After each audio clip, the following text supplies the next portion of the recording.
Welcome to another Spiritu release. We produce meaningful stories and audiobooks for all ages.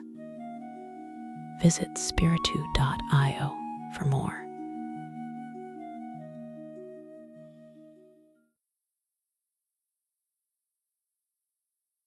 The Wonderful Musician.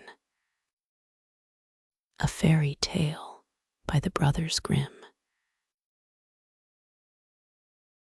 There was once a wonderful musician who went quite alone through a forest and thought of all manner of things. And when nothing was left for him to think about, he said to himself, "Time is beginning to pass heavily with me here in the forest. I will fetch hither a good companion for myself." Then he took his fiddle from his back and played so that it echoed through the trees.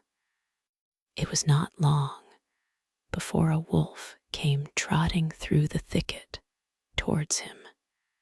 "So, here is a wolf coming.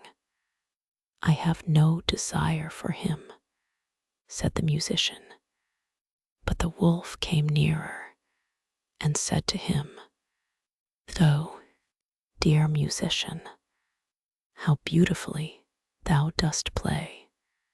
I should like to learn that, too." "It is soon learnt," the musician replied. "Thou hast only to do all that I bid thee." "Oh, musician," said the wolf, "I will obey thee as a scholar obeys his master." The musician bade him follow, and when they had gone part of the way together, they came to an old oak tree which was hollow inside and cleft in the middle. "Look," said the musician, "if thou wilt learn to fiddle, put thy 4 paws into this crevice."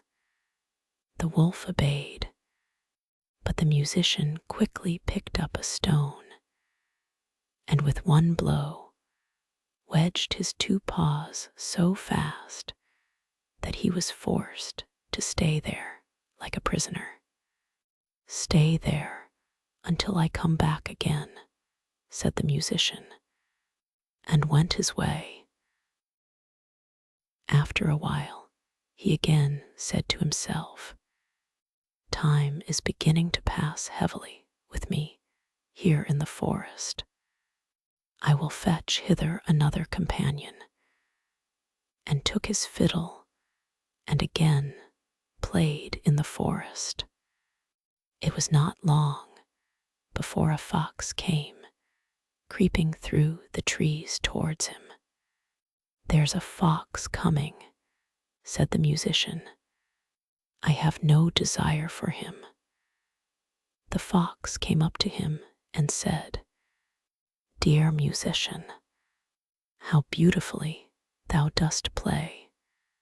I should like to learn that too." "That is soon learnt," said the musician. "Thou hast only to do everything that I bid thee." "Musician," then said the fox, "I will obey thee as a scholar obeys his master." "Follow me," said the musician, and when they had walked a part of the way, they came to a footpath with high bushes on both sides of it. There the musician stood still, and from one side bent a young hazel bush down to the ground and put his foot on the top of it. Then he bent down a young tree from the other side as well and said, "Now, little fox, if thou wilt learn something, give me thy left front paw." The fox obeyed, and the musician fastened his paw to the left bough. "Little fox," said he, Now reach me thy right paw. And he tied it to the right bough. When he had examined whether they were firm enough, he let go, and the bushes sprang up again and jerked up the little fox so that it hung struggling in the air. Wait there till I come back again, said the musician, and went his way. Again he said to himself, time is beginning to pass heavily with me here in the forest. I will fetch hither another companion. So he took his fiddle, and the sound echoed through the forest. Then a little hare came springing towards him. Why, a hare is coming, said the musician. I do not want him. Oh, dear musician, said the hare, how beautifully thou dost fiddle. I too should like to learn that. That is soon learnt, said the musician. Thou hast only to do everything that I bid thee. Oh, musician, replied the little hare, I will obey thee as a scholar obeys his master. They went a part of the way together until they came to an open space in the forest where stood an aspen tree. The musician tied a long string round the little hare's neck, the other end of which he fastened to the tree. Now briskly, little hare, run 20 times round the tree, cried the musician, and the little hare obeyed. And when it had run round 20 times, it had twisted the string 20 times round the trunk of the tree, and the little hare was caught, and let it pull and tug as it liked. It only made the string cut into its tender neck. Wait there till I come back, said the musician, and went onwards.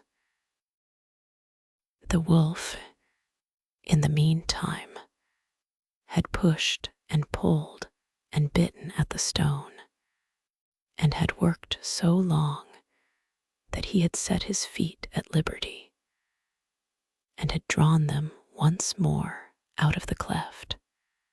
Full of anger and rage, he hurried after the musician and wanted to tear him to pieces.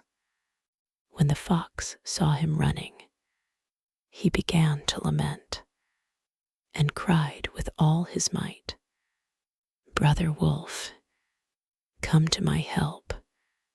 The musician has betrayed me. The wolf drew down the little tree, bit the cord in two, and freed the fox, who went with him to take revenge on the musician. They found the tied-up hare, whom likewise they delivered, and then they all sought the enemy together. The musician had once more played his fiddle as he went on his way, and this time he had been more fortunate. The sound reached the ears of a poor woodcutter, who instantly, whether he would or no, gave up his work and came with his hatchet under his arm to listen to the music. At last comes the right companion, said the musician, for I was seeking a human being and no wild beast.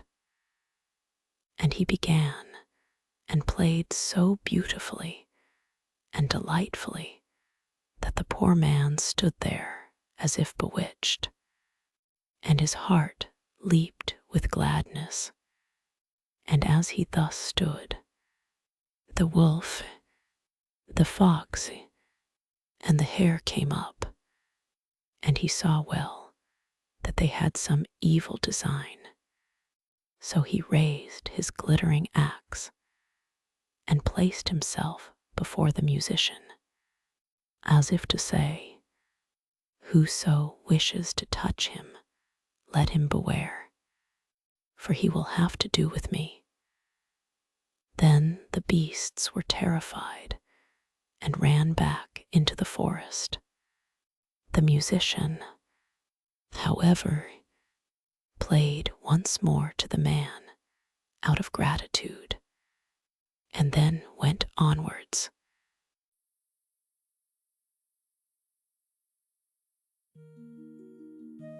We hope you enjoyed this Spiritu release.